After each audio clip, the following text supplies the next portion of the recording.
No matter how rational and fair gamers try to be, it is easy to be blindsided by a brand. And sometimes, before we know whether a game is good or not, we admittedly give into the hype. But this can be a dangerous mentality, especially when there are red flags that the game we're dying to play is actually going to suck. With that in mind then, I'm Josh from WhatCulture.com, and these are 10 video games we're dying to play, even though they'll suck. Number 10, Sonic Frontiers. Sonic Frontiers has piqued the interest of many a gamer, even those who discarded the hyper-fast blue hedgehog long ago. Instead of zipping around linear levels this time around, the latest installment will take place in an open world, and as such, while it will still have Sega's mascot bashing badniks and grinding around rails at super speed, there will be a larger focus on exploration and puzzle solving. But it's far too early to be optimistic. I mean, devoted gamers have been saying that the next Sonic installment will return the franchise to its former glory since Sonic the Hedgehog 06, and look how that turned out. Sonic Boom was also meant to be a return to form, but that similarly failed miserably. In fact, the only game in 20 years that felt like a true Sonic game is Sonic Mania, and that was made by fans. What's worse than this is that the previews for Sonic Frontiers haven't been ideal. The levels look desolate, there are bugs galore, and the bosses need some heavy tweaking. Viewers were also dismayed by the Sonic Combat preview, so much so that #DelaySonicFrontiers began trending on Twitter to encourage the developers to take more time to fine-tune the whole project. If Sega keeps the original release date, it's likely that Frontiers is going to be another mediocre Sonic title. Number 9, A Quiet Place. In 2021, Saber Interactive revealed that they were working with Illogica and Epitome to create a video game adaptation of A Quiet Place. Because this story takes place in a post-apocalyptic world filled with monsters with super hearing, the gameplay will naturally focus on stealth rather than running around guns blazing. What's quite cool as well is that, like Telltale's The Walking Dead, it's believed that this project will take place in the universe of A Quiet Place, but center around a different group of survivors than the film adaptation. Unfortunately, there are concerns though, otherwise it wouldn't be on this list. Despite the fact that Saber Interactive is no stranger to adapting famous movies into games, the results haven't always been great. R.I.P.D. the game was just unplayable, World War Z was so forgettable that pretty much every gamer forgot it came out, and Evil Dead the game was admittedly a pleasant surprise and a step up from their previous efforts, but even then it isn't something that you would recommend to everyone. But that's not the only pressing matter. At this moment in time, there's absolutely no footage of the game, even though it's meant to be releasing in a few months before the end of 2022. The website that's meant to be dishing out all of the latest news on the project is pretty much barren. Although A Quiet Place is a recognized brand, it's hard to get excited for the game when there's literally nothing to show for it. Number 8, ROBOCOP Rogue City. There have been plenty of ROBOCOP games over the years, including 1988's ROBOCOP, 2001's ROBOCOP, and 2003's ROBOCOP. Yeah, the developers haven't gotten particularly creative with titles. As entertaining as these entries may have been though, the player never truly felt like the cybernetic protector of Detroit. But based on the trailer for ROBOCOP Rogue City, that could all change. Even though this teaser is only 90 seconds long admittedly, it does capture the aesthetic and style of the 1987 classic perfectly. Not only that, but Peter Weller will also reprise the role of our titular hero. All of this does sound exciting, but we just can't ignore who's actually helming the project, that being Teon and Nacon. Considering Nacon's Werewolf the Apocalypse Earthblood was among the worst titles of 2021,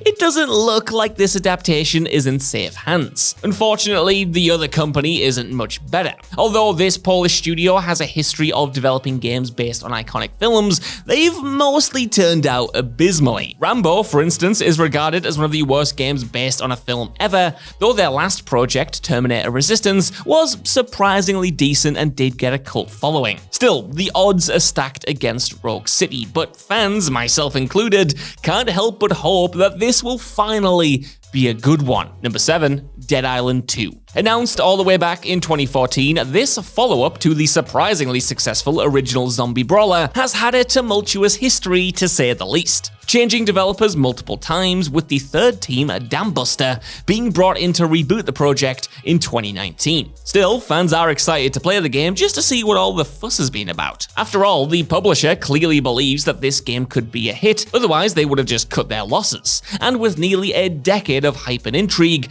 players are unsurprisingly curious about this sequel. Will it be worth the wait? Can it compare with Dead Island's spiritual successor Dying Light?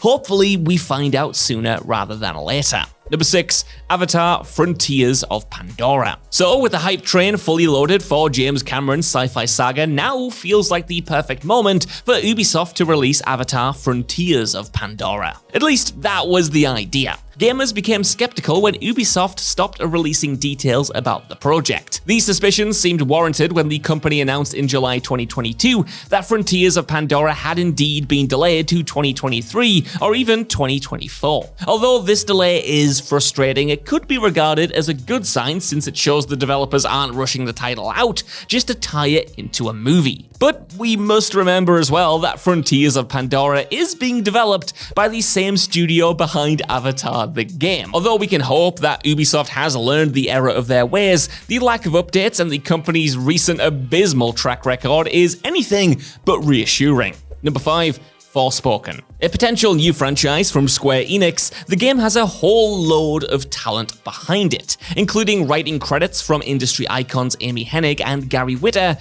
Sadly, the initial trailers only confused players though, while delays have sapped the title's momentum dead. However, it was a recently released trailer which brought the game infamy, boasting some of the cringiest dialogue you've ever heard in a blockbuster video game, and that takes some doing. Forspoken's tone has seen the project become the source of ridicule online. With such infamy though, it means that paradoxically, we're absolutely going to have to see the end product for ourselves. Will the final game be as bad as that couple-minute look, or is there some genius hiding under what appears to be, at present, mostly madness? Number 4, Mega Man Battle Network Legacy Collection. Since 2015, Capcom have released Mega Man Legacy Collections containing the original 10 games, the 8 X titles, and the 6 Zero installments. Despite the fact that this treasure trove contains 24 titles revolving around the Blue Bomber though, fans want more. For years, they've been impatiently waiting for Capcom to announce a compilation for the spin-off Mega Man Battle Network. And this summer, fans of the RPG saga went into meltdown when Capcom announced a Legacy Collection containing all 6 main Battle Network games will be released next year. But because fans are wearing their rose-tinted glasses, there is one factor about this anthology that they might be forgetting about, and that is that the Battle Network series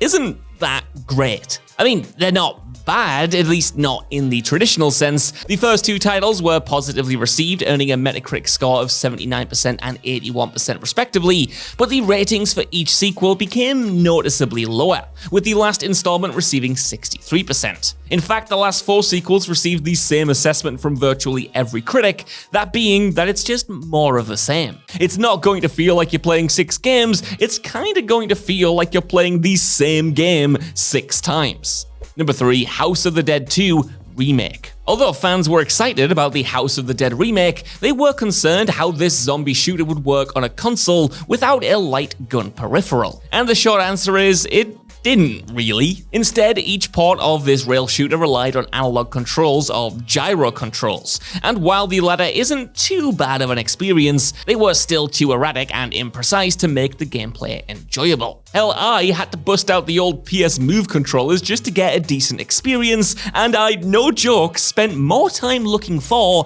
and then charging those peripherals in my flat than I did actually completing the main campaign, which took like half an hour. Also, the original game had the player shoot their light gun away from the screen to reload, forcing them to tactically decide when to use a new clip. But since the remake lacks this function, no strategy is really required while shooting, turning House of the Dead Remake into just a generic FPS. Despite receiving awful reviews across the board though, House of the Dead 2 Remake is expected to be released in 2023. Without the light gun, the controls will still be sloppy. Without the light gun, the strategy will be non-existent. Without the light gun, House of the Dead 2 Remake is kinda doomed. Number 2, Gotham Knights. It would have been so easy for Gotham Knights to be just another Batman Arkham title. But WB Games Montreal went in a very bold direction after getting 2 previous projects cancelled, and this time around Batman is actually dead by the time the game opens, and it's up to his set of proteges, Robin, Batgirl, Nightwing, and Red Hood,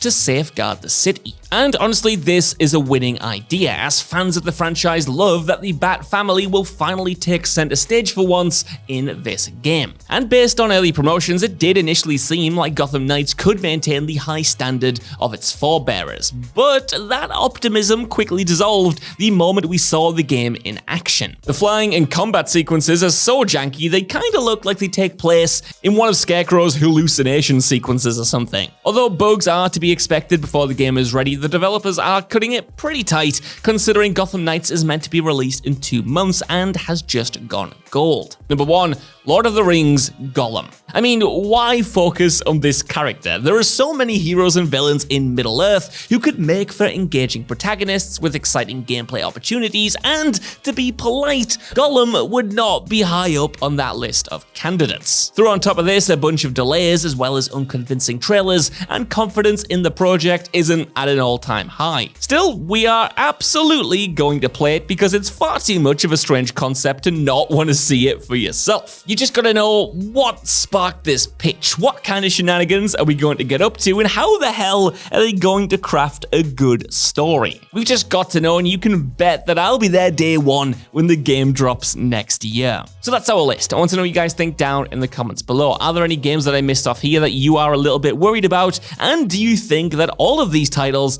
or is there a title in here that you think is going to turn out just fine? I really hope that's the case for all of them. Let me know, and while you're down there, could you please give us a like, share, subscribe, and head over to WhatCulture.com for more lists and news like this every single day. Even if you don't though, I've been Josh, thanks so much for watching, and I'll see you soon.